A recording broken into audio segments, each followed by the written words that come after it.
Millonario dejó embarazada a su mucama y la echó de casa, pero se arrepintió después. «Lárgate de mi casa, maldita mujer, y llévate esa vergüenza que cargas en el vientre». Las palabras de Alejandro Montero resonaron como un latigazo en el mármol blanco del vestíbulo principal. No las dijo en voz baja, no las murmuró con vergüenza. Las pronunció alto, claro, con la mandíbula apretada, y el dedo extendido señalando la puerta de madera tallada, como si Valentina fuera basura que alguien hubiera olvidado sacar la noche anterior. Valentina Cruz no se movió de inmediato. Durante 3 segundos que le parecieron toda una vida, permaneció parada frente a él con los pies descalzos sobre el mármol frío, sujetando su propio vientre con ambas manos, como si quisiera proteger al bebé de esas palabras. Tenía 8 meses de embarazo. La panza era grande, evidente, imposible de ignorar bajo el uniforme azul y blanco que seguía llevando puesto porque nadie le había dado tiempo de cambiarse. Detrás de Alejandro, en semicírculo y con los ojos bajos, estaba toda la servidumbre de la mansión Montero. Rosario, la cocinera, que llevaba 16 años en esa casa y que tenía las manos entrelazadas sobre el delantal como si rezara. Don Ernesto, el mayordomo, que miraba fijamente un punto en el suelo sin atreverse a alzar la vista. Lupita y Cintia, las otras 2 mucamas, que intercambiaron una mirada de horror antes de volver a mirar al vacío. Nadie habló. Nadie se movió. El aire de la mansión olía a flores frescas y a dinero igual que siempre, pero en ese momento ese olor le resultó a Valentina el más cruel del mundo. «¿No me escuchaste?», insistió Alejandro, bajando el dedo apenas para cruzar los brazos sobre el pecho, con esa frialdad suya que a veces se confundía con elegancia. «Te dije que te fueras. Hoy. Ahora mismo». «Alejandro», empezó ella, y su voz salió tan pequeña que casi no existió. «No me llames así», la cortó él, y el hielo en sus ojos era real, era total. «Para usted soy el señor Montero, igual que siempre debió haberme llamado». Valentina sintió que algo dentro de su pecho se rompía con un sonido que solo ella podía escuchar. No era el corazón, o no solo eso, era algo más antiguo, más profundo, la última ilusión que había sobrevivido hasta ese momento, aferrada a la esperanza de que quizás, cuando él la viera así, tan vulnerable, tan sola, algo humano despertara en él. Nada despertó. Alejandro Montero era hijo único de la familia más poderosa del estado de Jalisco. Su padre había construido el Grupo Montero desde cero: hoteles de lujo, desarrollos inmobiliarios, inversiones en energía renovable. Cuando murió 4 años atrás, le dejó a Alejandro un imperio valuado en 3.000 millones de pesos y una reputación que había que cuidar como si fuera cristal. Alejandro lo sabía. Lo había aprendido desde niño, sentado en la silla del comedor principal, mientras su padre le repetía que los Montero no cometían errores, y cuando los cometían, los borraban. Valentina Cruz era un error que había que borrar. «Tu liquidación ya está depositada», dijo él entonces con la voz de quien cierra una transacción de negocios. 3 meses de sueldo. Es más de lo que te corresponde por ley. Así que no se te ocurra ir a buscar abogados, porque no encontrarás ninguno que te ayude contra mí. «No vine a pedirte dinero», respondió Valentina, y esta vez su voz no tembló. Le costó un esfuerzo enorme, pero no tembló. «Vine a decirte que este bebé existe, que es tuyo, que tiene derecho a...» «Ese bebé no es mío». La interrumpió tan rápido que las palabras casi se superpusieron. El silencio que siguió fue tan denso que se podía cortar. Rosario, la cocinera, apretó más fuerte sus propias manos. Don Ernesto cerró los ojos un segundo. Lupita miró a Valentina con una expresión que era mitad compasión y mitad terror, de que a ella pudiera pasarle algo parecido algún día por estar en esa casa. «¿Cómo puedes decir eso?», susurró Valentina. «Porque no lo es», repitió Alejandro, y su tono era absolutamente seguro, absolutamente calculado, el tono de un hombre que ya había ensayado esa mentira las veces suficientes como para creérsela a él mismo. «Tú y yo tuvimos un momento de debilidad hace meses, un error, Pero no hay manera de saber de quién es ese niño, ¿verdad? Una mucama que anda con el patrón probablemente anda con otros también. El golpe fue directo, brutal, diseñado para destruir. Valentina sintió que la sangre se le congelaba en las venas. Quiso hablar y no pudo. La boca se le abrió apenas, pero las palabras no salieron porque no había palabras en ningún idioma del mundo que pudieran responder a algo tan monstruosamente injusto sin quebrarse por completo. Fue entonces cuando apareció en el pasillo, descendiendo la escalera imperial con pasos lentos y calculados, la señora Carmen Montero de Villanueva, la madre de Alejandro. 64 años, cabello plateado recogido en un chiñón perfecto, vestida de negro como si ya estuviera de luto por algo.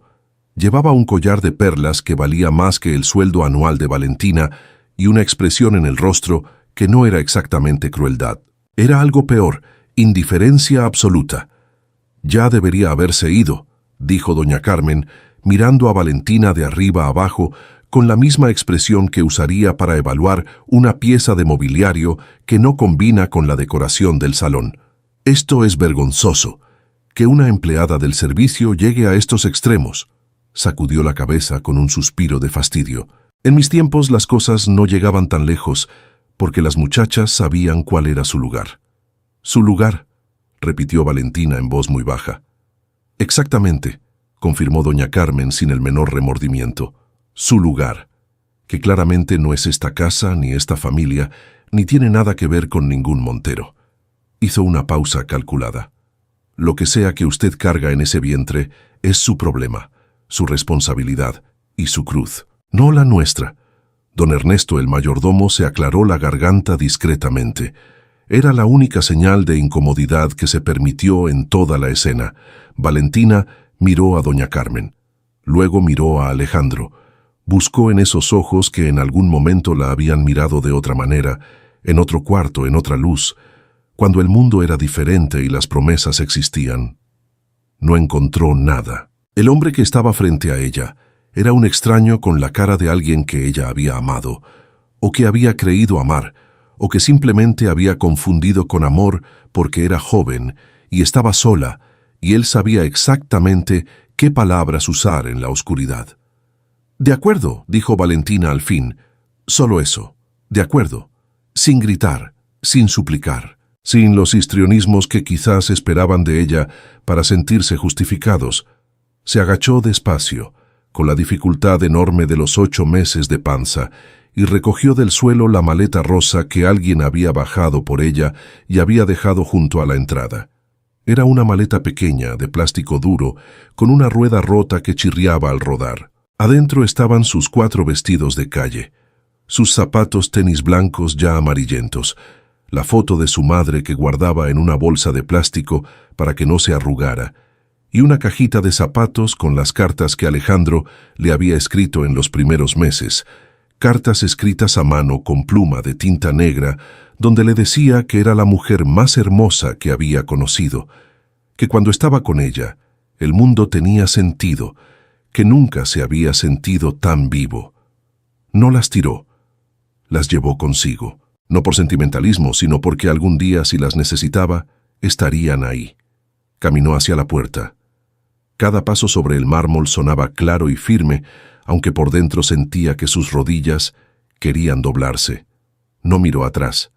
Se obligó a no hacerlo. La puerta principal se abrió frente a ella. Don Ernesto la abrió en silencio, y al pasar a su lado, Valentina sintió que el anciano le rozaba brevemente el brazo con los dedos, un gesto tan pequeño que casi no existió, pero que ella guardó en algún rincón del pecho, porque fue lo único humano que recibió en toda esa mañana. Afuera, el sol de Guadalajara caía vertical y despiadado sobre el jardín perfecto de los Montero.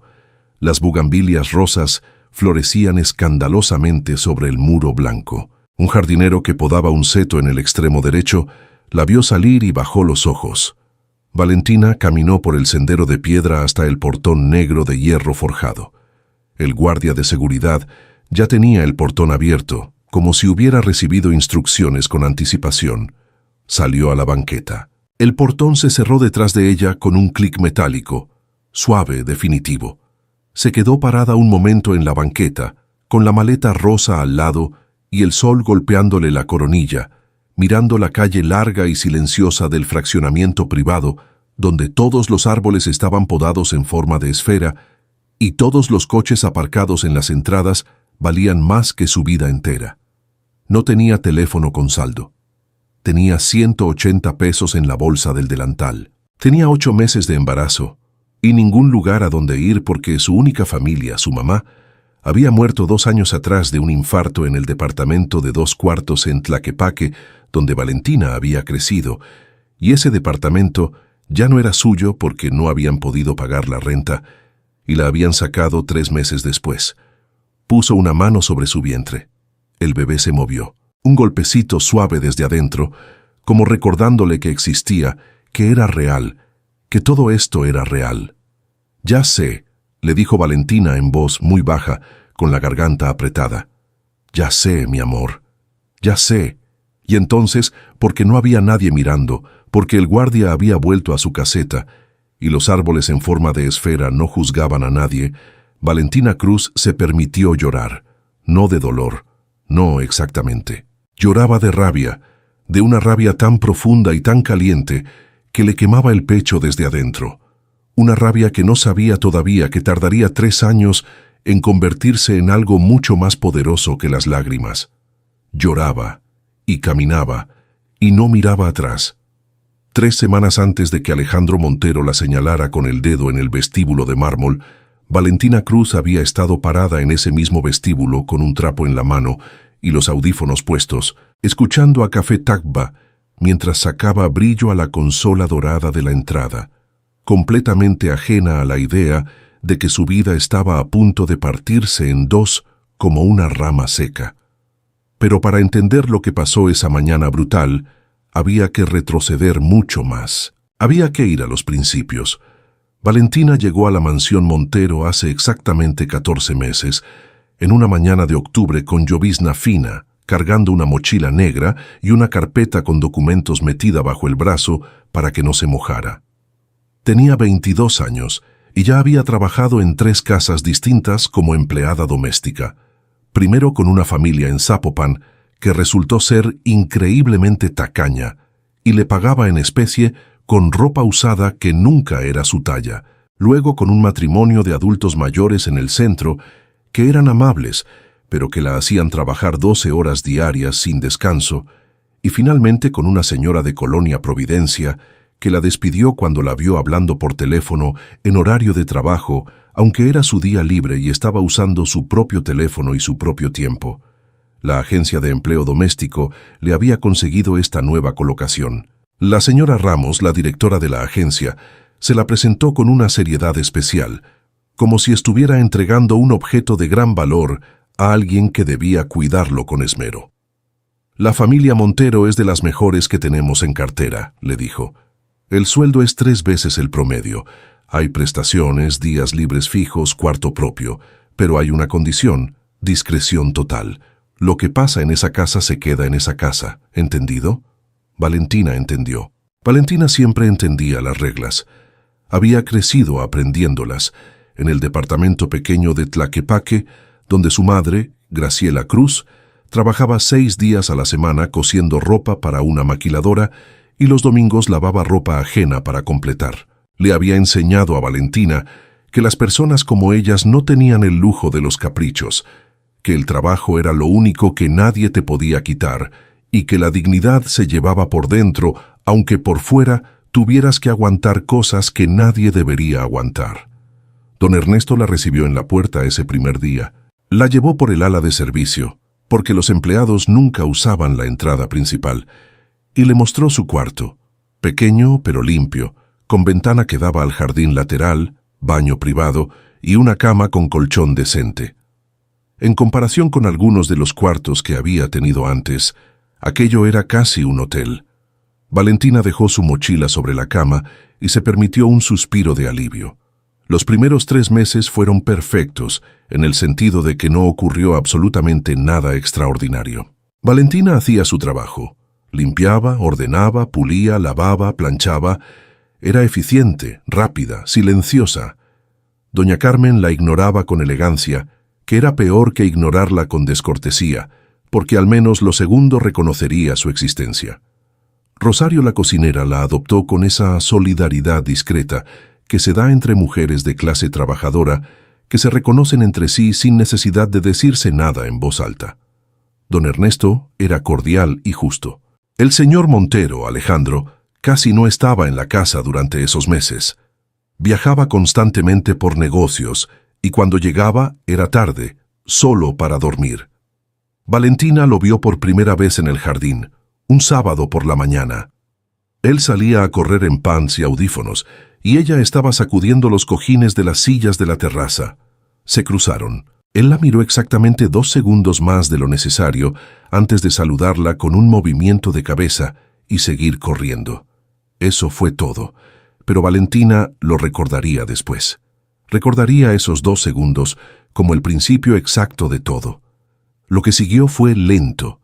Fue tan lento y tan natural que Valentina tardó mucho en reconocerlo por lo que era.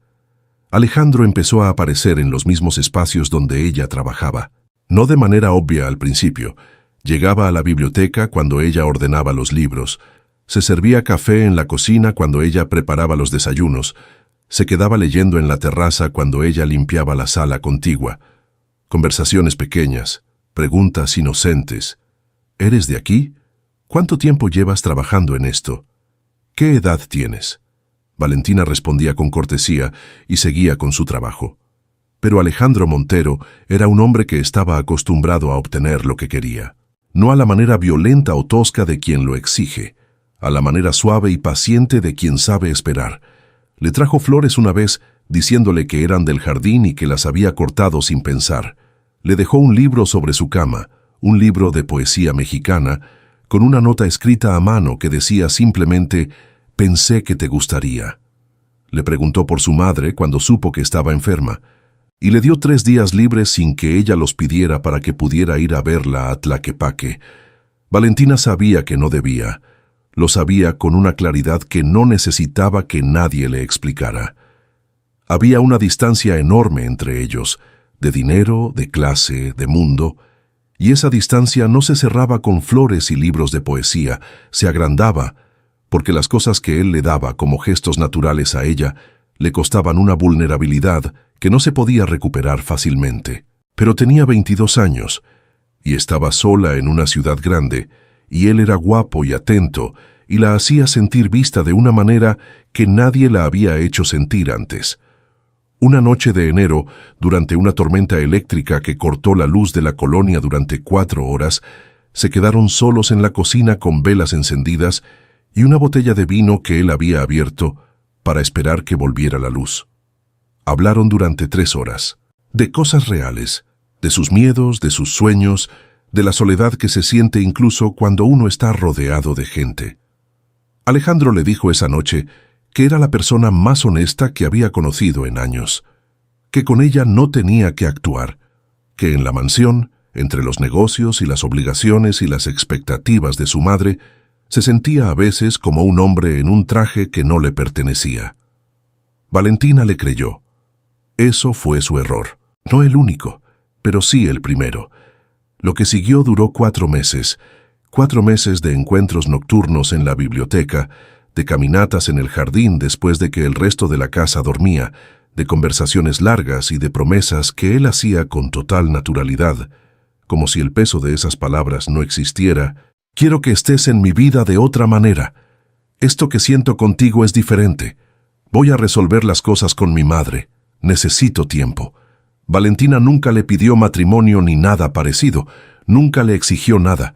Solo estuvo ahí, creyéndole, porque era lo que quería creer, y porque a los 22 años es humanamente difícil distinguir entre un hombre que te ama y un hombre que en ese momento genuinamente cree que te ama, pero que en el fondo siempre supo que nunca ibas a ser una opción real en su mundo.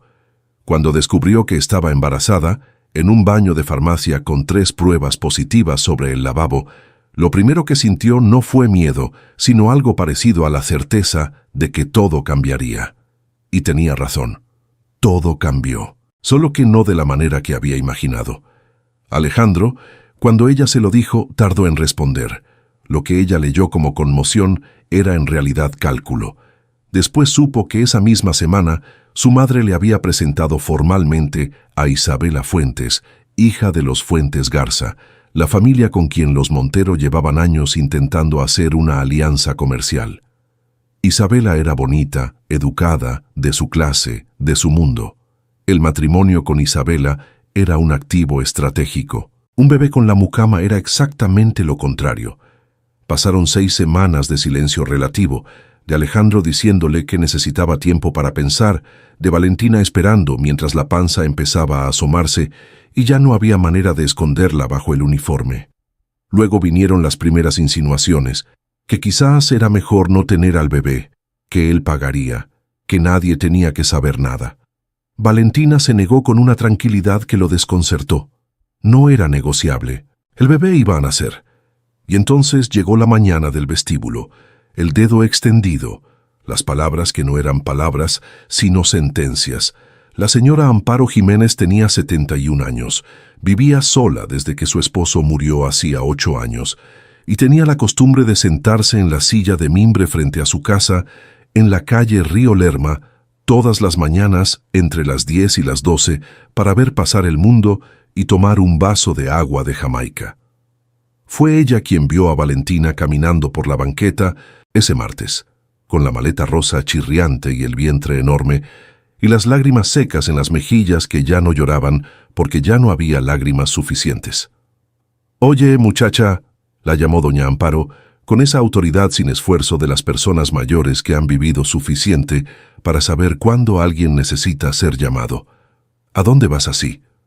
Valentina se detuvo, la miró, no supo qué responder. «Siéntate», dijo doña Amparo señalando la segunda silla que siempre tenía lista junto a la suya, por si acaso, porque la vida a veces manda compañía sin avisar.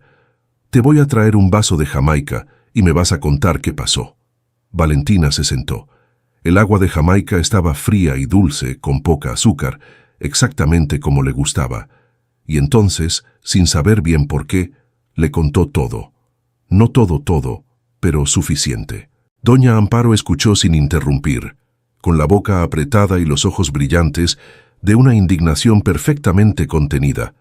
La indignación de una mujer que ha visto suficiente injusticia en 71 años como para reconocerla sin esfuerzo. Cuando Valentina terminó, doña Amparo bebió el último sorbo de su propio vaso, lo dejó sobre la mesita de plástico y dijo: «Vas a quedarte en el cuarto de mi Fernanda. Ella vive en Monterrey y no viene desde Semana Santa. La cama tiene colchón bueno y hay cobijas limpias en el closet». Hizo una pausa. «Y no me vayas a decir que no porque no te lo estoy preguntando». Valentina no le dijo que no. 22 días después, en una clínica del IMSS del sector Reforma, a las 4:20 de la mañana de un jueves que llovía sin convicción, nació Diego Valentín Cruz, 3 kilos 200 gramos, 49 centímetros. Los ojos más oscuros que Valentina había visto en su vida, casi negros, con una expresión de seriedad recién llegada que le provocó a la enfermera de turno una sonrisa involuntaria. Valentina lo tuvo en brazos durante 1 hora antes de que viniera alguien a pesarlo. 1 hora entera, sola en la cama angosta de la clínica pública con el bebé sobre el pecho, sintiendo ese peso pequeño y caliente como la cosa más real que había existido en el mundo. «Te llamas Diego», le dijo en voz muy baja, «y no le debes nada a nadie, nada de nada, solo a ti mismo, ¿me escuchas?» El bebé abrió la boca y bostezó con toda la seriedad de alguien que considera ese asunto muy importante. «Yo me encargo del resto». Afuera, Guadalajara amanecía lentamente bajo la lluvia fina. Valentina Cruz tenía 23 años, un bebé de 1 hora de vida, 0 pesos en la cuenta bancaria y una rabia que en ese momento todavía no sabía cómo usar, pero que empezaba a sentir crecer en el centro del pecho con la misma fuerza silenciosa y constante con que crecen las raíces debajo de las banquetas. Invisible, paciente y absolutamente capaz de levantar el concreto con el tiempo suficiente.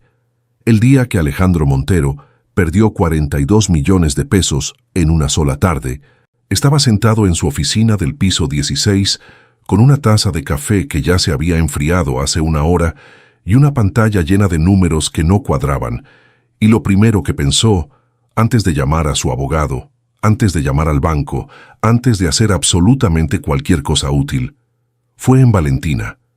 No supo por qué, o sí lo sabía, pero no se lo permitió. Apagó ese pensamiento como se apaga una vela con los dedos, rápido, con un pellizco, sin mirarlo demasiado. Luego llamó a su abogado. Habían pasado 8 meses desde la mañana del vestíbulo, 8 meses en los que Alejandro Montero había hecho exactamente lo que tenía planeado hacer, retomar el control de su vida, de su empresa, de su imagen. Se había comprometido formalmente con Isabela Fuentes en una cena privada en el restaurante Alcalde, con los padres de ambas familias presentes, y una fotografía que circuló discretamente entre los círculos sociales correctos de Guadalajara, sin necesidad de redes sociales, porque en ese mundo las noticias importantes todavía viajaban de boca en boca entre personas que se conocen de toda la vida. El compromiso fue celebrado. Doña Carmen se mostró más afectuosa con su hijo en esa semana que en los 5 años anteriores combinados. Isabela era exactamente lo que se esperaba que fuera.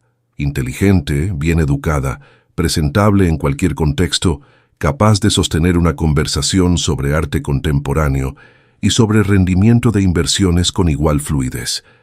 Era bonita de una manera ordenada, simétrica, que no perturbaba a nadie. Venía de una familia cuyo dinero era tan antiguo que ya nadie recordaba exactamente de dónde venía, que era exactamente como debía ser el dinero viejo. Alejandro la respetaba, se llevaban bien. Había semanas enteras en que casi no pensaba en que no la amaba.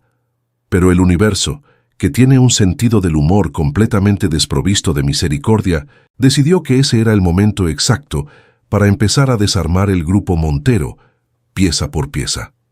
Primero fue el asunto de Construcciones del Pacífico. Alejandro tenía desde hacía 3 años una sociedad con Rodrigo Castellanos, su amigo desde la universidad y socio en varios desarrollos inmobiliarios en la zona metropolitana. Era una relación de confianza total, de esas que no se documentan bien porque uno asume que la amistad es suficiente garantía. Rodrigo llevaba 18 meses desviando fondos de los proyectos compartidos hacia una cuenta en el extranjero, que Alejandro tardó en descubrir, no porque fuera descuidado, sino porque nunca se le ocurrió que Rodrigo que había sido padrino en la primera comunión de su sobrino, pudiera hacerle algo así. Cuando los auditores internos encontraron el hueco, la cifra era de 42.300.000 pesos. Rodrigo ya no estaba en el país. ¿Cómo es posible que no lo vieras venir?, le preguntó doña Carmen esa misma noche, sentada frente a él en el comedor con los cubiertos perfectamente paralelos sobre el plato, aunque no había tocado la comida. ¿Para qué tienes todo un equipo de contadores si no son capaces de detectar algo así? Mamá, ahora no. Ahora exactamente, insistió ella, con esa voz suya que nunca subía de volumen, pero que tenía la capacidad de ocupar todo el espacio de cualquier habitación. Tu padre nunca habría permitido que alguien le robara de esa manera. Habría sabido desde el principio con quién estaba tratando. Alejandro dejó los cubiertos sobre la mesa con más fuerza de la que pretendía. El sonido del metal contra la porcelana llenó el comedor. Mi padre también cometía errores, dijo, solo que nadie se los señalaba. Doña Carmen lo miró fijamente durante 3 segundos, luego volvió a sus cubiertos y no dijo más nada, que era su manera más eficiente de ganar una discusión. Lo de Rodrigo hubiera sido manejable por sí solo. Alejandro tenía recursos, tenía abogados buenos, tenía la capacidad de absorber el golpe y recuperarse con tiempo. Pero los problemas, como las goteras en los techos, nunca llegan solos. 3 semanas después del descubrimiento del fraude, un periodista de un portal de investigación publicó un reportaje sobre las condiciones laborales en uno de los hoteles del Grupo Montero en Puerto Vallarta. El reportaje documentaba horas extra no pagadas, contratos temporales que se renovaban indefinidamente para evitar la liquidación, y un sistema de multas internas que reducía efectivamente el salario de los empleados por debajo del mínimo. Nada de esto era invención del periodista, todo era verdad. Era la manera en que ese hotel había operado durante años. Antes de que Alejandro tomara el control de la empresa, heredada de su padre como parte del paquete, sin que nadie le preguntara si estaba de acuerdo con cada una de sus prácticas. Pero el nombre en el encabezado del reportaje era el suyo. Las redes sociales tomaron el reportaje y lo amplificaron con esa velocidad específica que tienen los escándalos cuando tocan el nervio correcto de la indignación colectiva. En 48 horas, el hashtag con el nombre del grupo estaba en tendencias. 3 marcas que patrocinaban eventos del hotel anunciaron que revisarían su relación comercial. Un sindicato de trabajadores hoteleros de Jalisco emitió un comunicado exigiendo una auditoría independiente. Isabela lo llamó esa tarde con una voz que era cuidadosamente neutral. Alejandro, mi padre quiere que hablemos. Ya sé lo que quiere decirme tu padre. Él dice que esto no es el momento de... Ya sé lo que quiere decirme, repitió él. El señor Fuentes Garza quería que pospusieran la boda. No cancelarla, posponer, que era la versión educada de decirle a alguien que su valor en el mercado había caído y que convenía esperar a ver cómo se acomodaban las cosas antes de firmar nada en papel. Alejandro aceptó con una compostura que lo sorprendió incluso a él mismo. Colgó la llamada. Se quedó mirando la ciudad desde el ventanal de su oficina, Guadalajara tendida abajo como un mapa enorme, indiferente, llena de gente que vivía sus vidas sin saber ni importarles nada de los Montero. Fue en ese momento, en esa tarde específica con el sol cayendo sobre los edificios y el ruido sordo del tráfico subiendo desde abajo, cuando algo cambió en Alejandro Montero. No de golpe, no de manera dramática. Más bien como cuando una viga que ha estado soportando demasiado peso durante demasiado tiempo empieza a crujir, sin anuncio, sin aparato, con ese sonido pequeño que solo escuchas si estás en silencio. Empezó a no dormir bien, no insomnio total, sino ese sueño fragmentado que se rompe a las 3 de la mañana y ya no vuelve, y uno se queda mirando el techo del cuarto en la oscuridad con los pensamientos dando vueltas. Los pensamientos no eran sobre el dinero perdido, ni sobre el reportaje, ni sobre la boda pospuesta. Los pensamientos eran sobre una maleta rosa, con una rueda rota chirriando sobre el mármol del vestíbulo, sobre unos pies descalzos, sobre una voz que dijo, de acuerdo, sin temblar, cuando él esperaba que llorara o suplicara. Se levantaba, se servía un vaso de agua, volvía a la cama. El techo seguía ahí. En los meses siguientes contrató 2 abogados nuevos para el caso de Rodrigo, implementó una auditoría externa en todos los hoteles, negoció directamente con el sindicato y empezó a reconstruir lo que el escándalo había dañado con la meticulosidad de alguien que sabe que el único camino es hacia adelante.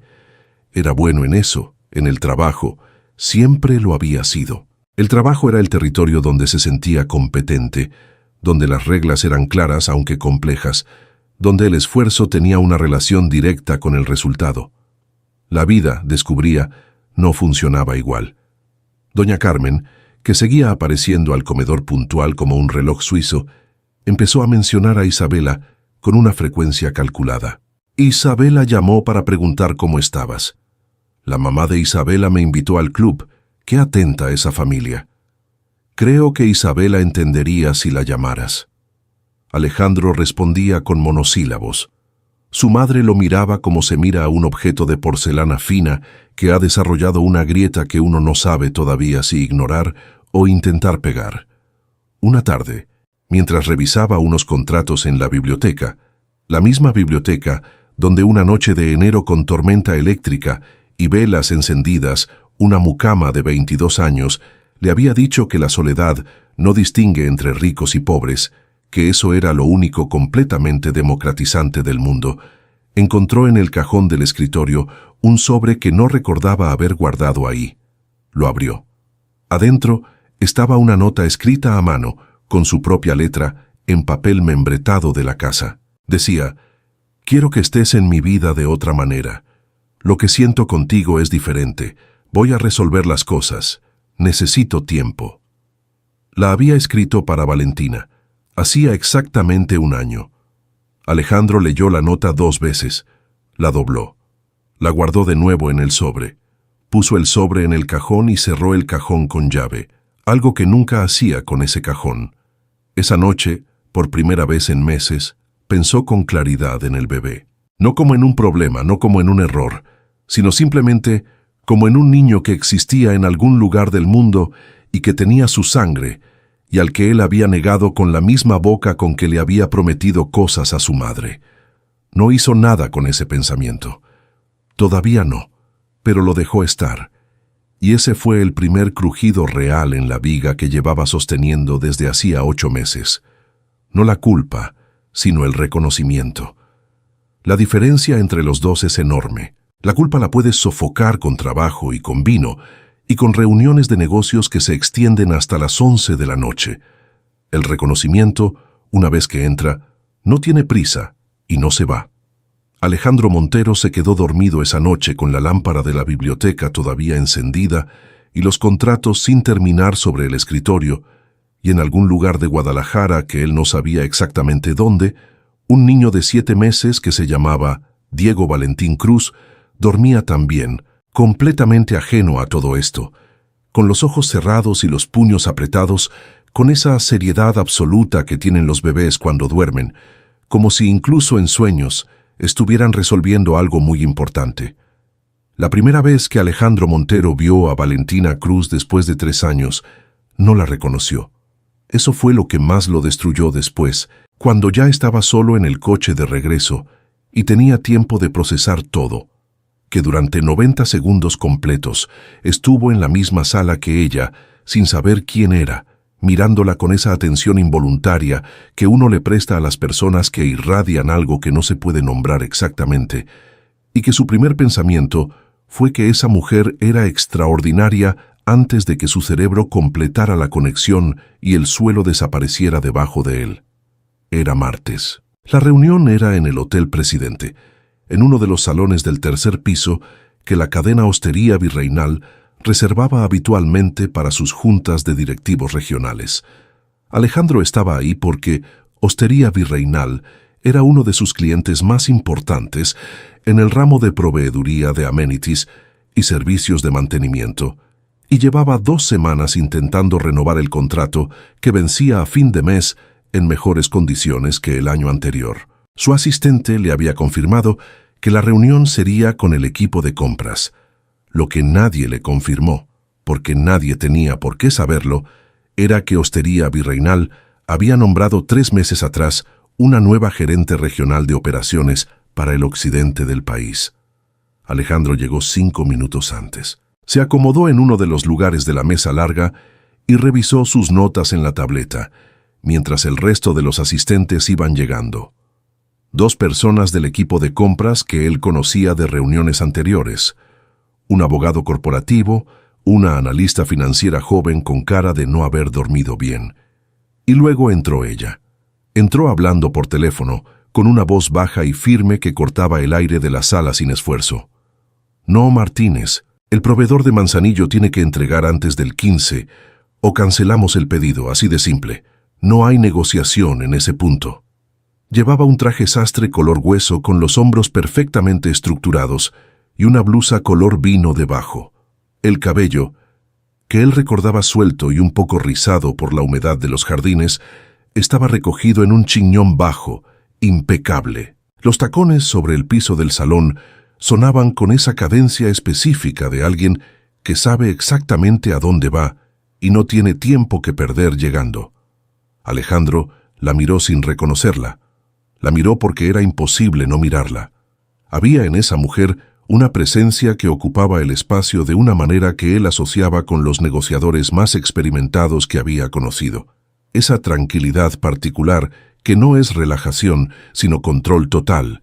La diferencia entre alguien que está calmado porque no hay amenazas y alguien que está calmado porque ya evaluó todas las amenazas posibles y sabe exactamente cómo responder a cada una. Terminó la llamada. Puso el teléfono sobre la mesa y entonces lo miró a él. El mundo se detuvo durante un segundo, no en el sentido dramático de las novelas baratas, en el sentido literal fisiológico. Alejandro sintió que su corazón hacía una pausa de una fracción de segundo, como un motor que tarda en arrancar en frío.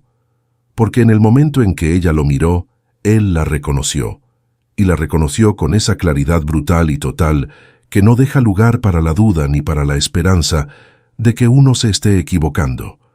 Valentina Cruz lo miró exactamente 2 segundos. Los mismos 2 segundos que él la había mirado a ella en el jardín 3 años y medio atrás, la primera vez que se cruzaron. Luego desvió los ojos hacia el resto de la sala, sonrió con una cortesía perfecta y absolutamente impersonal, y dijo: «Buenos días a todos. Soy Valentina Cruz, gerente regional de operaciones de Hostería Virreinal para la zona occidente. Gracias por venir». Una pausa breve.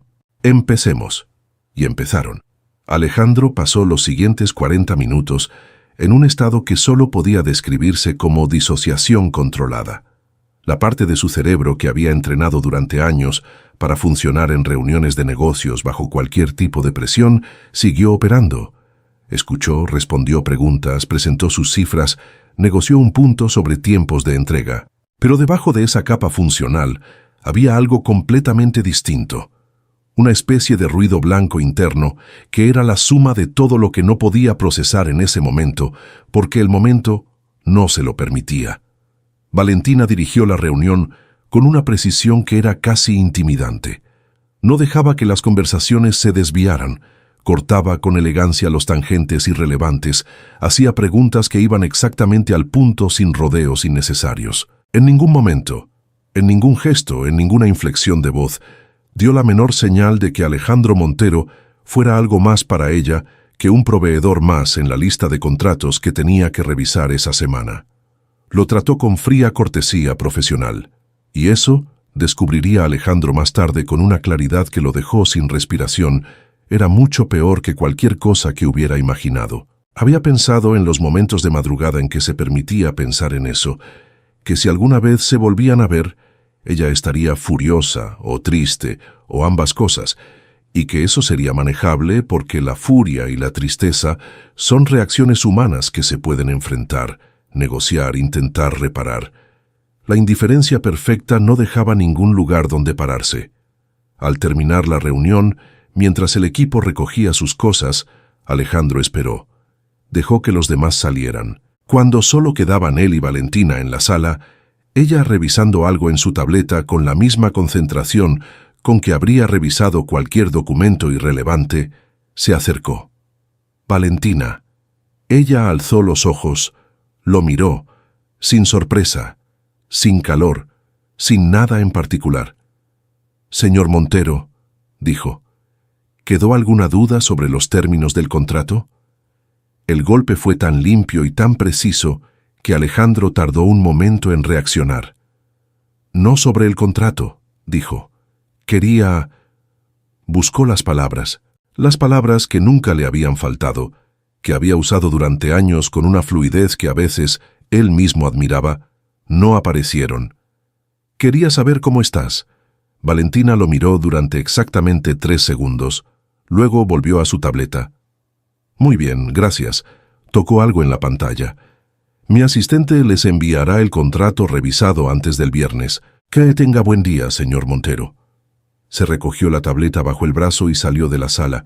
Alejandro se quedó parado en el centro del salón vacío, con el ruido del aire acondicionado y la luz fría de los fluorescentes y la sensación absolutamente ridícula e irrefutable de que acababa de perder algo que ya había perdido hace mucho tiempo, pero cuya pérdida apenas estaba empezando a ser real. Lo que Alejandro no sabía, porque Valentina tenía un talento extraordinario para no mostrar nada que no quisiera mostrar, era que esa mañana, 2 horas antes de la reunión, ella había recibido el aviso de que Alejandro Montero estaría presente y había pasado exactamente 16 minutos en el baño de su oficina, con las manos sobre el lavabo y los ojos cerrados, respirando de manera deliberada y metódica, recordándose a sí misma quién era ahora y qué había construido, y por qué nada de lo que sintiera en esa sala tenía el derecho de desarmarlo. Los 3 años habían sido los más duros y los más transformadores de su vida. Doña Amparo la había alojado 4 meses, tiempo durante el cual Valentina, con Diego en una carriola prestada, había recorrido 3 veces por semana las oficinas de empleo de la zona buscando cualquier cosa que pudiera hacer mientras seguía lactando. Encontró primero un trabajo de medio tiempo en un call center de servicios turísticos que pagaba poco, pero que le enseñó algo, que sabía hablar con la gente, que tenía una voz que transmitía confianza, que cuando explicaba algo lo hacía con una claridad que los supervisores notaban. A los 6 meses del nacimiento de Diego, entró como recepcionista en el Hotel Camino Real, turno nocturno de 11 de la noche a 7 de la mañana, con Diego dormido en el cuarto de doña Amparo, que se había ofrecido a cuidarlo con una generosidad que Valentina nunca acabaría de pagar del todo, aunque lo intentaría el resto de su vida. Dormía cuando Diego dormía, estudiaba cuando Diego dormía también. Se inscribió en línea a la licenciatura en Administración Hotelera de la Universidad de Guadalajara, modalidad semiescolarizada, y durante 2 años y medio combinó el trabajo nocturno, la maternidad, los estudios y una voluntad de hierro que ella misma a veces no entendía de dónde venía, pero que estaba ahí, constante, como un motor que nadie había instalado conscientemente, pero que no tenía interruptor. Ascendió a supervisora de recepción al año, a coordinadora de operaciones de piso al año y medio.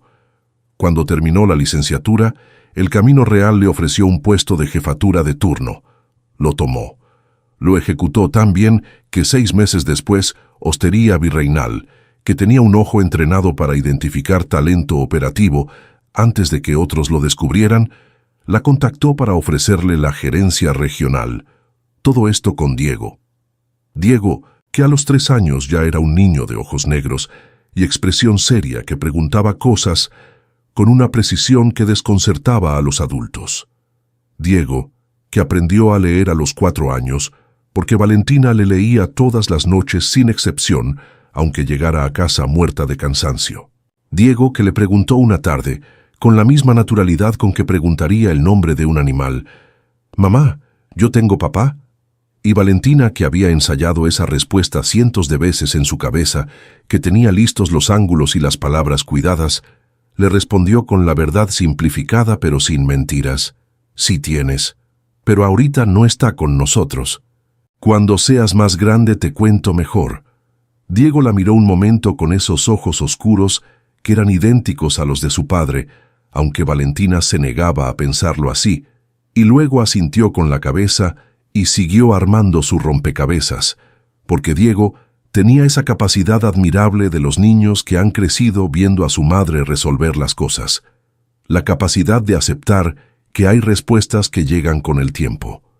Valentina salió de la reunión del Hotel Presidente sin mirar atrás. Bajó en el elevador, cruzó el lobby, salió a la calle donde el sol de Guadalajara caía igual que siempre, vertical y sin disculparse. Se subió al coche, puso las manos sobre el volante y se quedó un momento inmóvil. Dentro del pecho tenía algo que no quería nombrar, porque nombrarlo le daría demasiada forma. No era amor, ya no era amor, o si lo era la versión cicatrizada de algo que había sido amor y que ahora era apenas una cicatriz que ya no dolía la mayor parte del tiempo, pero que seguía estando ahí, y a veces, sin previo aviso, la rozabas sin querer y descubrías que no estaba tan cerrada como creías. Marcó un número en el teléfono. Respondieron al segundo tono. «¿Todo bien?», dijo la voz de doña Amparo al otro lado, que a sus 74 años seguía teniendo esa capacidad de saber cuándo alguien necesitaba que le preguntaran, aunque no pudiera decir exactamente qué. «Todo bien», dijo Valentina. «¿Cómo está Diego?» «Dormido la siesta. Hoy desarmó el reloj de la cocina para ver cómo funcionaba por dentro». Una pausa. Lo volvió a armar. «Bien. Funcionando». Valentina soltó una carcajada pequeña, involuntaria, de esas que salen antes de que uno las autorice. «¡Qué niño!», dijo. «Igualito a su madre», respondió doña Amparo, «que todo lo que agarra lo tiene que entender hasta el fondo». Valentina arrancó el coche. Afuera, en el Hotel Presidente, Alejandro Montero salía por la misma puerta 2 minutos después y buscaba el coche de Valentina en el estacionamiento sin saber exactamente qué haría si lo encontraba. No lo encontró. El lugar estaba vacío. Se quedó parado en la entrada del hotel con el sol en la cara y una pregunta que no era nueva, pero que de repente tenía un peso diferente. No dónde estaba ella, sino quién era él, y si había algo de ese hombre que todavía valía la pena rescatar. Alejandro Montero descubrió que tenía un hijo un miércoles por la tarde en la terraza de un restaurante del centro histórico, mientras esperaba que llegara su abogado y mataba el tiempo revisando sin mucho interés las redes sociales en el teléfono. No fue una revelación dramática, fue una fotografía pequeña en la cuenta pública de una mujer llamada Amparo Jiménez, que tenía 74 años y que publicaba con la frecuencia despreocupada de quien no entiende del todo cómo funcionan los algoritmos, fotos de su jardín, de sus guisos, de sus telenovelas favoritas, y ocasionalmente de un niño al que llamaba mi Diego del corazón. La foto era simple: el niño sentado en una silla de mimbre demasiado grande para él, con un libro abierto sobre las rodillas que claramente era para adultos porque tenía letras muy pequeñas y ninguna ilustración, mirando la cámara con una expresión de paciencia levemente resignada, como si la interrupción fotográfica fuera un precio razonable a pagar por la compañía de doña Amparo. Alejandro no habría visto esa foto nunca. La cuenta de doña Amparo tenía 92 seguidores y no era pública para el algoritmo de ninguna plataforma importante. La vio porque uno de esos 92 seguidores era Rosario, la cocinera de la mansión Montero, y Rosario había dado me gusta a la foto. Y el teléfono de Alejandro, con esa lógica retorcida de las redes sociales que muestra la actividad de las personas que uno sigue, la desplegó en su pantalla en el momento exacto en que él no tenía nada mejor que hacer que deslizar el dedo hacia arriba. La vio, la procesó, siguió deslizando, y luego, 2 segundos después, regresó. Amplió la foto con 2 dedos. La cara del niño llenó la pantalla. 3 años, quizás 4. Los ojos más oscuros que había visto en su vida, casi negros. La mandíbula apenas esbozada, pero con una línea que era exactamente la misma que él veía todas las mañanas en el espejo cuando se afeitaba. Las cejas con ese ángulo específico que su madre siempre había dicho que eran ceja Montero y que había en todas las fotografías de familia que colgaban en el pasillo principal de la mansión desde hacía 4 generaciones. El teléfono le tembló en la mano, no metafóricamente, literalmente. Le tembló la mano con ese temblor involuntario que viene de algún lugar más profundo que la decisión consciente, y tuvo que poner el teléfono sobre la mesa porque si no, lo iba a tirar. Se quedó mirando el mantel de lino blanco del restaurante durante un tiempo que no supo medir. Podía ser 1 minuto, podían ser 10. El mesero pasó a preguntarle si quería algo más y él respondió: agua, por favor, con una normalidad que no sentía en absoluto. El agua llegó. No la tocó. En la foto, junto al pie de imagen donde ponía mi Diego del corazón leyendo sus librotes, había un comentario de Rosario que decía: «Qué lindo está el niño, doña Amparito, igualito a su mamá». Y debajo de ese comentario, la respuesta de doña Amparo: «Pues sí, aunque los ojos no, los ojos son de otro lado. Los ojos son de otro lado». Alejandro cerró la aplicación. La volvió a abrir. Buscó la cuenta de doña Amparo. Revisó cada foto que había publicado en los últimos 2 años donde aparecía el niño. Eran 16. En 14 de ellas, el niño miraba a la cámara. En 12 de esas 14, la línea de la mandíbula, los ojos, la forma de las cejas eran imposibles de ignorar para alguien que llevaba 35 años mirando esa misma cara en el espejo. Cuando llegó su abogado, licenciado Fuentes, no el mismo Fuentes de los Fuentes Garza, una coincidencia desafortunada que nunca había dejado de incomodar a Alejandro levemente, lo encontró sentado con el teléfono boca abajo sobre la mesa y una expresión que el abogado no había visto nunca en los 4 años que llevaban trabajando juntos. «¿Estás bien?», le preguntó sentándose. «Necesito que hagas algo», dijo Alejandro. «Confidencial, solo tú, sin asistentes, sin intermediarios». El abogado frunció el ceño apenas. ¿De qué se trata? Necesito una dirección. Giró el teléfono y le mostró la foto del niño. La cuenta se llama Amparo Jiménez. Necesito saber dónde vive. El abogado miró la foto. Luego miró a Alejandro. Era un hombre inteligente que llevaba 4 años manejando los asuntos legales de los Montero y que, por lo tanto, sabía más sobre la familia de lo que ningún abogado debería saber en condiciones ideales. Miró la foto del niño otra vez. No hizo ningún comentario. «Para mañana», dijo solamente. Tenía la dirección esa misma noche. Lo que siguió fue una semana de Alejandro Montero haciendo cosas que nunca en su vida había hecho. Condujo solo hasta la calle Río Lerma. Se estacionó a media cuadra, apagó el motor y se quedó sentado en el coche mirando la fachada de la casa de doña Amparo, una casa pequeña de paredes amarillas con una maceta de geranios rojos en la ventana y una silla de mimbre frente a la puerta, vacía a esa hora. No bajó del coche. No tenía ningún plan coherente. Después de 40 minutos, arrancó y se fue. Repitió la maniobra al día siguiente, y al otro. Al cuarto día, mientras estaba estacionado en el mismo lugar, salió de la casa doña Amparo empujando una carriola en la que iba sentado, bien erguido, con una expresión de explorador serio, un niño de ojos negros que llevaba una chamarra azul marino y sostenía en la mano una piedra pequeña que claramente consideraba de gran valor científico. Alejandro no respiró. El niño miró hacia la calle con esa curiosidad total de los niños que no han aprendido todavía a fingir indiferencia. Miró el coche de Alejandro, un SUV negro discreto que en ese fraccionamiento no llamaba especialmente la atención. Y luego miró a doña Amparo y dijo algo que Alejandro no pudo escuchar desde donde estaba. Doña Amparo respondió, y el niño asintió con la cabeza con la seriedad de quien acaba de recibir una información importante, y siguieron caminando. Alejandro esperó hasta que doblaron la esquina. Luego puso las manos sobre el volante y se quedó con la frente apoyada en ellas durante un tiempo largo. Era su hijo, no había ninguna duda, no necesitaba una prueba de ADN para saberlo, aunque sabía que legalmente la necesitaría. Era su hijo con la misma certeza con que sabía que el sol iba a salir mañana y que había cometido el peor error de su vida hace 3 años en el vestíbulo de su propia casa. Esa noche llamó a Valentina. El número que tenía era el antiguo, el de la época de la mansión. Timbró 6 veces y entró a buzón de voz.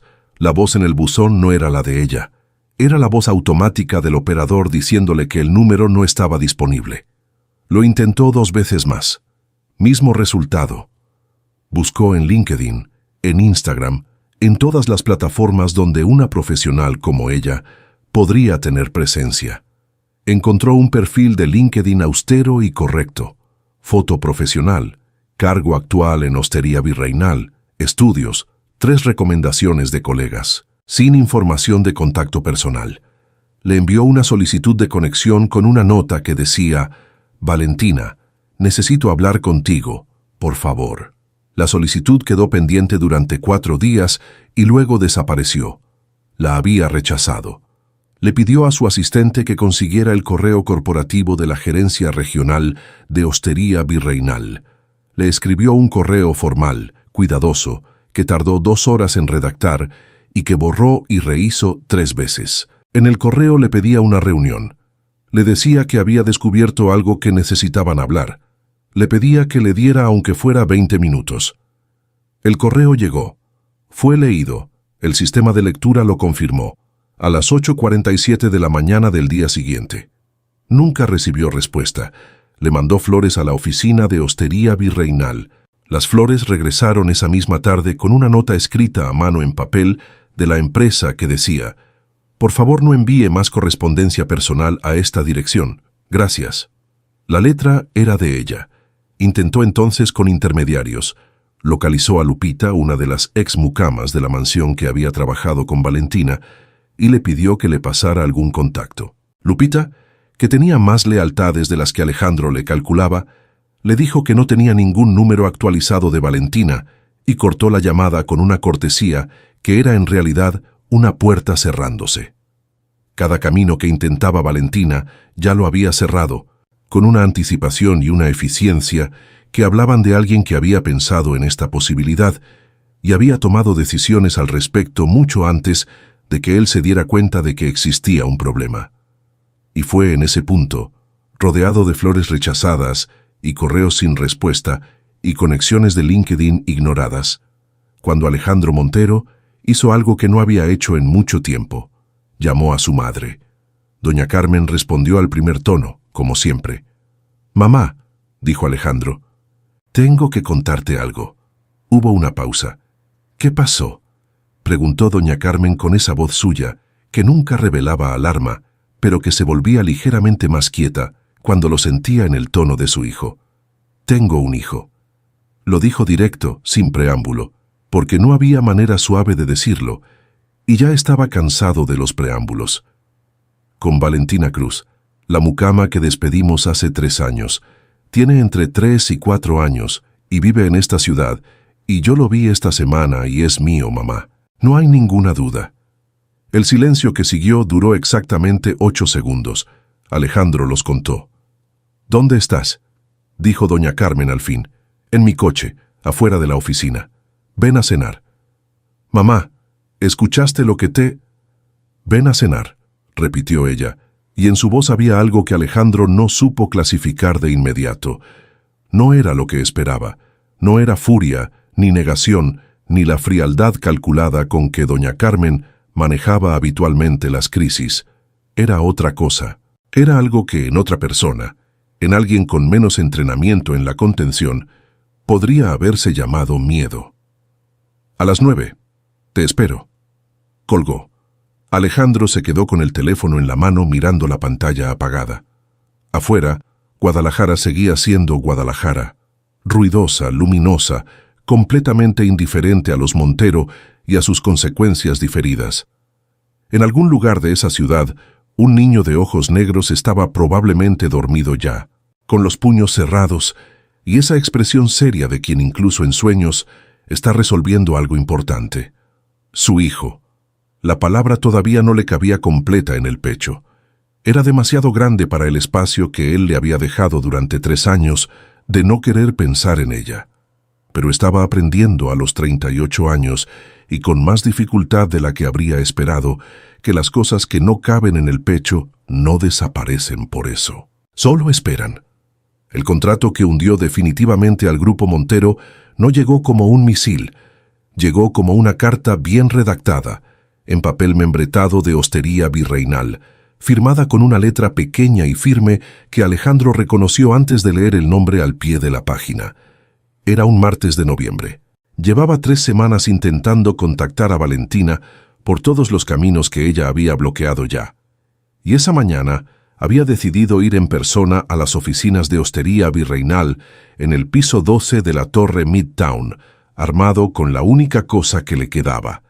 La verdad dicha en voz alta y sin intermediarios, pero antes de que llegara al elevador, su asistente lo llamó con la voz de quien tiene malas noticias y preferiría no ser quien las da.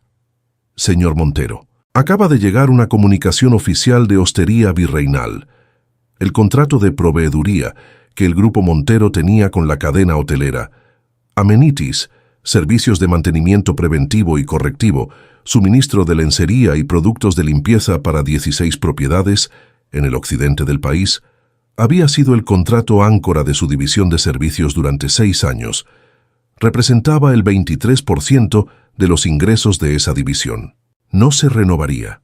La carta informaba, con una cortesía impecable y una frialdad igualmente impecable, que Hostería Virreinal había decidido, tras una revisión de proveedores, consolidar sus contratos de servicios con un nuevo proveedor estratégico, Servicios Integrales del Pacífico, una empresa mediana de Guadalajara que había cotizado mejor en 3 de las 5 categorías evaluadas y que ofrecía tiempos de respuesta superiores en las métricas de mantenimiento correctivo.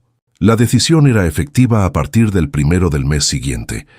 Se agradecía la relación comercial de los últimos años. Alejandro leyó la carta 2 veces. Luego buscó en su base de datos el nombre de la empresa ganadora, Servicios Integrales del Pacífico. Tardó 4 minutos en encontrar lo que buscaba. La empresa había sido fundada hacía 16 meses. Su directora general era una tal Luciana Vega. Pero en los registros del consejo directivo, en el tercer nombre de la lista de socias fundadoras, aparecía Valentina Cruz. No era su empresa principal.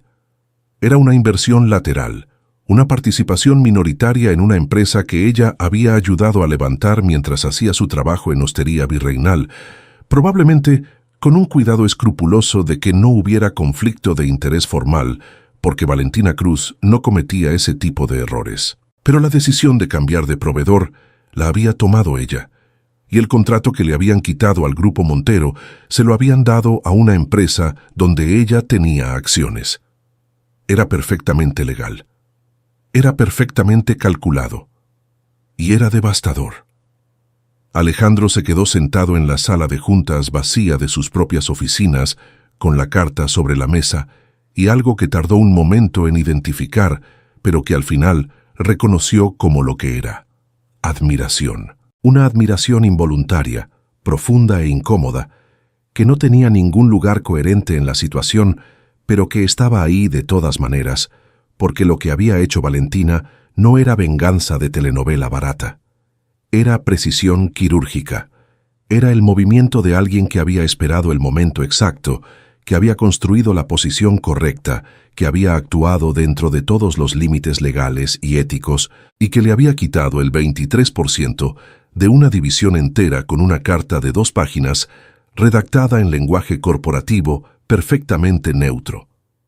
Se puso de pie, tomó su saco, le dijo a su asistente que cancelara todo lo que tuviera esa tarde, y fue a buscarla. Las oficinas de Hostería Virreinal tenían una recepcionista entrenada para manejar situaciones difíciles, pero Alejandro Montero, con traje azul marino y esa manera suya de entrar a un espacio, como si ya le perteneciera, era una situación para la que quizás no la habían entrenado suficiente. «Necesito ver a la señorita Cruz», dijo, con una voz que era absolutamente tranquila y que por eso mismo no admitía ninguna de las respuestas estándar que la recepcionista tenía preparadas. «La señora Cruz tiene la agenda completa el día de hoy. Si gusta dejar su nombre, puedo...» Alejandro Montero le puso una tarjeta sobre el mostrador. «Dígale que estoy aquí y que no me voy a ir». La recepcionista tomó la tarjeta, marcó un número interno, habló en voz muy baja. Hubo una pausa. Luego dijo: «La señora Cruz lo verá en 5 minutos. Sala de reuniones B, segundo pasillo a la derecha». 5 minutos. No lo hizo esperar más de eso, que era lo que habría hecho alguien que quería demostrar superioridad desde el inicio. 5 minutos era el tiempo de quien ya tenía todo bajo control y no necesitaba juegos de poder adicionales. Alejandro encontró la sala y entró. Era una sala pequeña, sin ventanas, con una mesa de 4 lugares y una planta en el rincón. Valentina ya estaba ahí, sentada en el lado opuesto de la mesa con las manos juntas sobre la superficie y una expresión que no era hostil ni cálida. Era simplemente cerrada, como una puerta que ni siquiera tiene cerradura visible porque no necesita una. «Señor Montero», dijo. «Para», dijo él. Ella no dijo nada. Alejandro jaló la silla, se sentó frente a ella. Dejó la carta de Hostería Virreinal sobre la mesa entre los dos, aunque sabía que era un gesto inútil, porque ella obviamente sabía perfectamente lo que contenía. «No vine a hablar del contrato», dijo. «¿No? Vine a hablar de Diego». El primer movimiento real en el rostro de Valentina. No fue miedo ni sorpresa. Fue algo más parecido a la manera en que se pone rígido un músculo cuando uno espera un golpe que sabe que va a llegar y que de todas maneras duele. «No tienes nada de qué hablar sobre Diego», dijo, y su voz era plana y terminante como el cierre de una caja fuerte. «Soy su padre, biológicamente». La palabra cayó sobre la mesa como una piedra. «Eso es todo lo que eres». Alejandro abrió la boca y la cerró. Intentó de nuevo. «Valentina, sé que no tengo derecho a...» «No, no tienes derecho». Lo interrumpió sin alzar la voz, sin un gramo de agresividad, y por eso mismo con una contundencia que era mucho peor que cualquier grito. No tienes derecho porque tú mismo dijiste que no eras su padre, frente a toda la servidumbre, con el dedo apuntando hacia la puerta. ¿Lo recuerdas o eso también lo has reescrito en tu cabeza para que sea más tolerable? El silencio duró 3 segundos. Lo recuerdo, dijo Alejandro en voz baja. Bien, Valentina sostuvo su mirada sin parpadear. Entonces entiendes que lo que yo construí para ese niño en 3 años, sola, sin un peso tuyo, sin un mensaje tuyo, sin absolutamente nada tuyo, no se toca, no se negocia, no se comparte porque a ti de repente te dio curiosidad saber si existe. No es curiosidad, dijo él, y algo en su voz cambió. No era el tono del ejecutivo ni del hombre acostumbrado a negociar. Era algo más desnudo. Vi su foto y supe que era mío, y desde ese día no he podido... ¿Qué? Lo cortó ella. ¿Dormir bien? ¿Pensar en otra cosa? Hubo una pausa. Bienvenido. La palabra cayó sola en la sala pequeña y sin ventanas, y tuvo un peso específico que Alejandro sintió en el pecho como algo físico. Valentina se puso de pie. Alejandro también se levantó instintivamente y antes de que ella llegara a la puerta dijo, «Por favor». Ella se detuvo, no se giró. «Por favor», repitió él, y la voz le salió con una fisura que no planeó y que no pudo contener. «Sé que no me merece. Sé exactamente lo que hice. No estoy aquí a decirte que me perdones, ni a pedirte que finjamos que nada pasó. Estoy aquí porque ese niño existe y porque tiene mi sangre y porque yo no puedo seguir viviendo como si eso no fuera verdad». Pausa. «Y porque tú te mereces que alguien te lo diga en tu cara en lugar de mandarte flores estúpidas a una oficina». Valentina se giró, lo miró. Durante 10 segundos, ninguno de los dos dijo nada.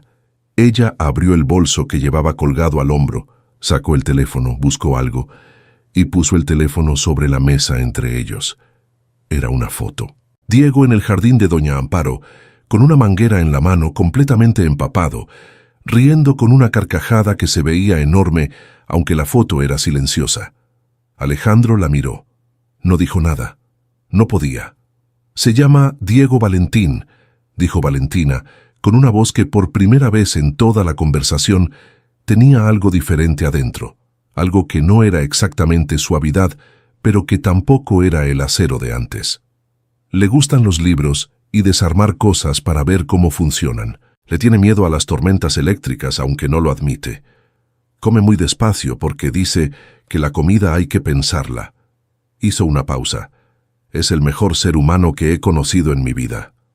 «Lo sé», dijo Alejandro. Y luego, porque era verdad y porque ya no había nada que perder siendo deshonesto. Solo con verlo supe. Valentina recogió el teléfono, lo guardó en el bolso. «No te prometo nada», dijo. «No te abro ninguna puerta esta tarde, pero tampoco te la cierro para siempre».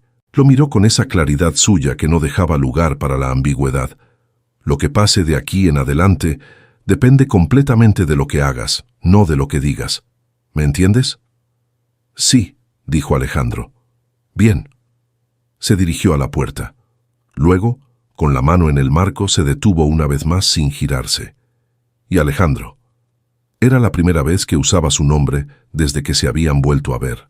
«El contrato que perdiste esta tarde fue una decisión de negocios enteramente justificada por métricas objetivas. Eso también tienes que entenderlo». «Lo entiendo», dijo él. Salió. La puerta se cerró detrás de ella con un clic suave.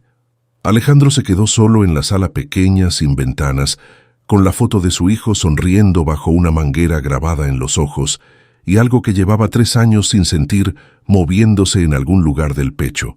No esperanza, exactamente, que era demasiado grande y demasiado frágil para nombrarse todavía, sino algo anterior a la esperanza, algo más parecido al primer movimiento de quien ha estado inmóvil demasiado tiempo y empieza a entender que aún tiene piernas. El arrepentimiento que llega tarde conó.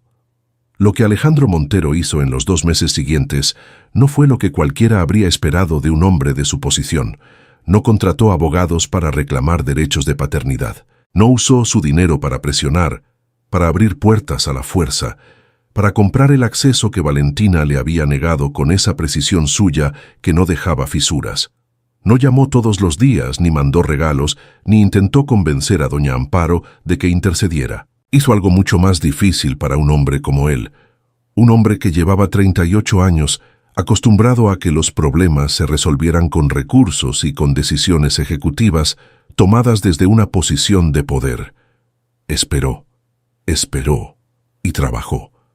Pasó las primeras 3 semanas auditando cada práctica laboral del Grupo Montero desde los cimientos, contratando una firma externa de cumplimiento laboral que revisó todos los contratos de todos los empleados de todas las propiedades, implementando los cambios que la auditoría recomendó, aunque algunos de esos cambios le costaran dinero a corto plazo y aunque varios de sus directores de área pusieran caras de perplejidad visible. Les explicó por qué.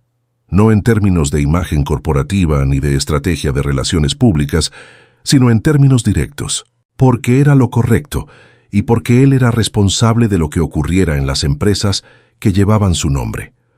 Contrató a 3 personas que llevaban en lista de espera para ascenso desde hacía más de un año y que los protocolos anteriores habían bloqueado por razones burocráticas que nadie había cuestionado, porque nadie tenía incentivos para hacerlo.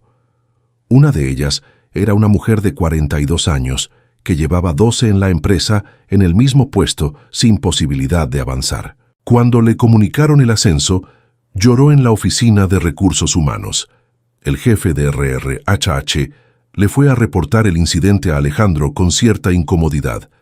Alejandro le dijo que estaba bien, que era una reacción completamente humana, y que tomara nota de cuántas personas más llevaban más de 8 años sin ascenso en la empresa, para que lo revisaran juntos la semana siguiente.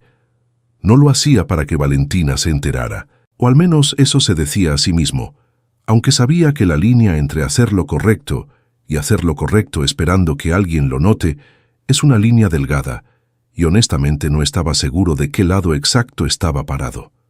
Doña Carmen, por su parte, había hecho algo que Alejandro no esperaba. La noche de la cena en que le contó lo de Diego, su madre escuchó todo en silencio, con los cubiertos perfectamente paralelos y la espalda perfectamente recta, como siempre. Cuando él terminó, doña Carmen bebió un sorbo de agua, dejó el vaso y dijo: «Tengo que conocer a ese niño». No fue una pregunta, no fue una petición, fue una declaración hecha con la misma autoridad con que doña Carmen hacía todas sus declaraciones, pero con algo debajo de la voz que Alejandro no había escuchado ahí antes. Algo que tardó un momento en identificar, porque era una emoción que su madre raramente se permitía en espacios compartidos. Era culpa. «Mamá», dijo Alejandro con cuidado. «Lo que le hicimos a esa muchacha», dijo doña Carmen, y su voz era quieta, controlada, pero las palabras tenían un peso que claramente las costaba.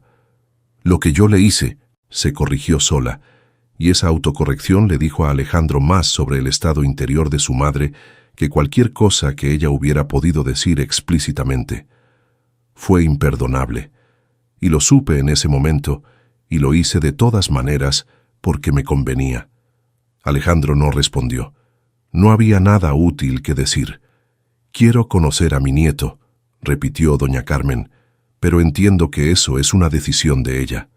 Pausa. «Y que no nos la merece ninguno de los dos». El primer encuentro entre Alejandro y Diego ocurrió un sábado de enero, en el jardín de doña Amparo, con Valentina presente en todo momento sentada en su silla de mimbre habitual, con una taza de café que no perdió de vista ni un segundo. No fue Valentina quien lo organizó directamente, fue Diego. Había ocurrido así. Valentina, con esa honestidad meticulosa que aplicaba a todas las cosas importantes, le había explicado a Diego, de la manera más apropiada para sus 4 años, que su papá existía y que quería conocerlo. Diego había escuchado con esa atención suya que a veces desconcertaba por completa. Luego había dicho: «¿Y él quiere conocerme a mí o quiere conocer ser mi papá?». Valentina lo miró un momento sin saber exactamente cómo responder, porque era una pregunta extraordinariamente precisa. «Las dos cosas», dijo al fin. Diego pensó. «Que venga el sábado», dijo, «pero que traiga algo para hacer. No quiero solo estar parados mirándonos. Alejandro llegó el sábado con un kit de construcción de madera, de esos con piezas pequeñas para armar un modelo de barco. No un juguete de bebé, un kit real de nivel intermedio, con instrucciones en 3 idiomas y 47 piezas distintas. Diego lo recibió en la puerta, lo evaluó de arriba abajo con esa mirada suya de inspector serio, miró la caja del kit y dijo: ¿Tú sabes armarlo? Más o menos, dijo Alejandro con honestidad. Bien, dijo Diego. Yo tampoco. Lo averiguamos juntos.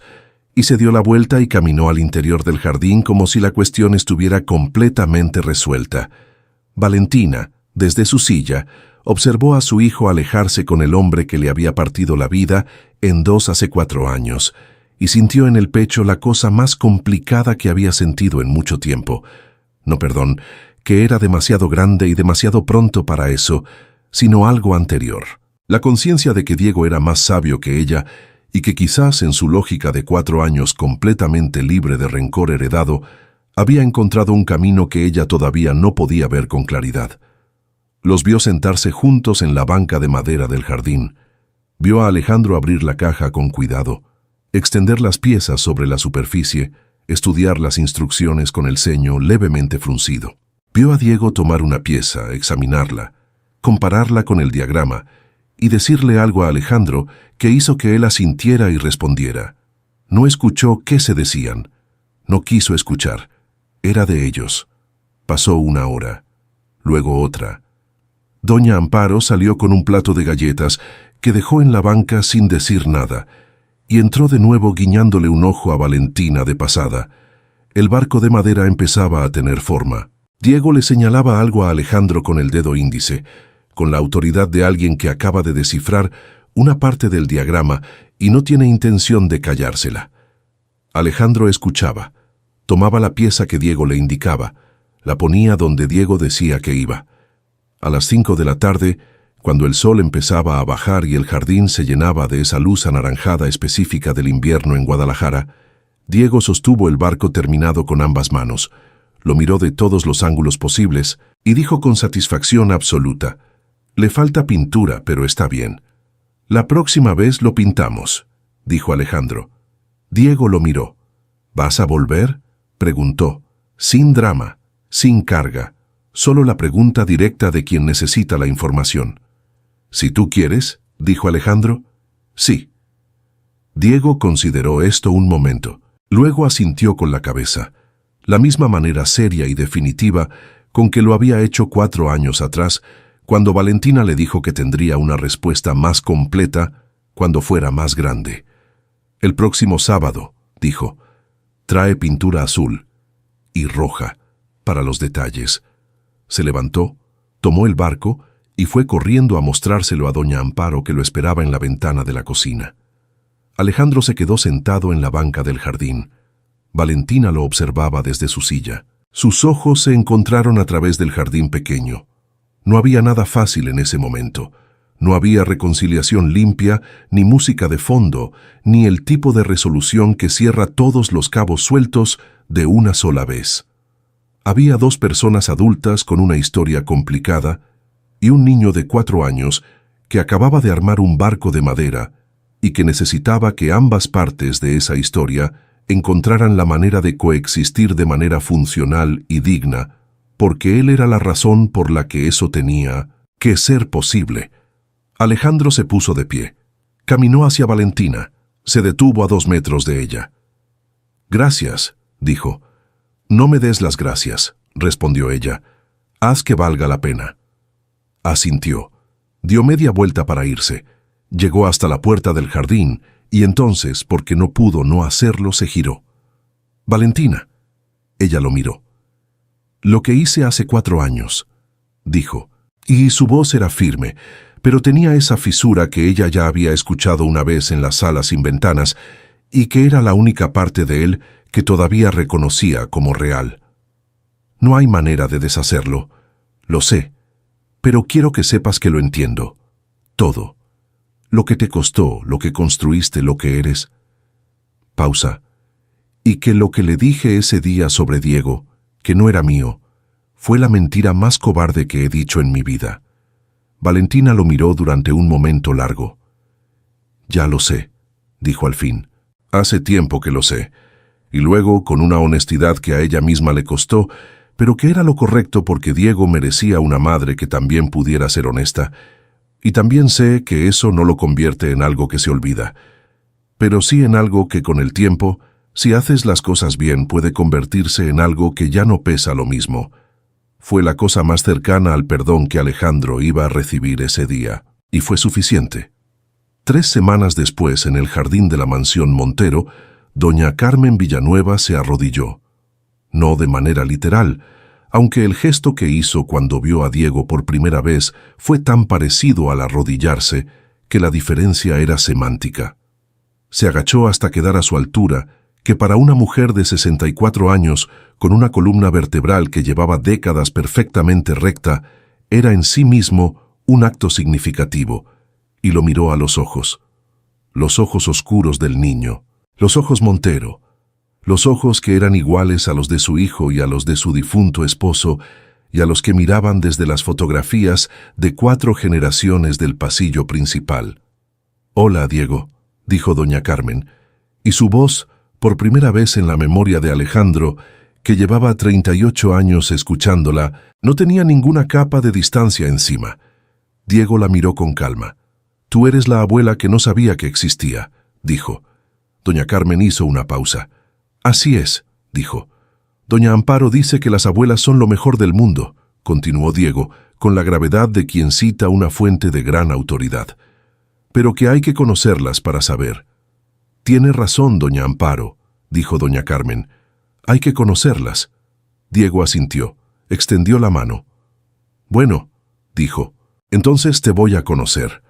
Doña Carmen tomó esa mano pequeña con las 2 suyas grandes y bien cuidadas, y Valentina, que observaba desde la terraza con los brazos cruzados y una expresión que no era exactamente cálida, pero que tampoco era cerrada, vio que los ojos de la mujer que una vez le había dicho que su lugar no era esa casa, ni esa familia, se llenaban de lágrimas con una rapidez que claramente tomó a la propia doña Carmen por sorpresa.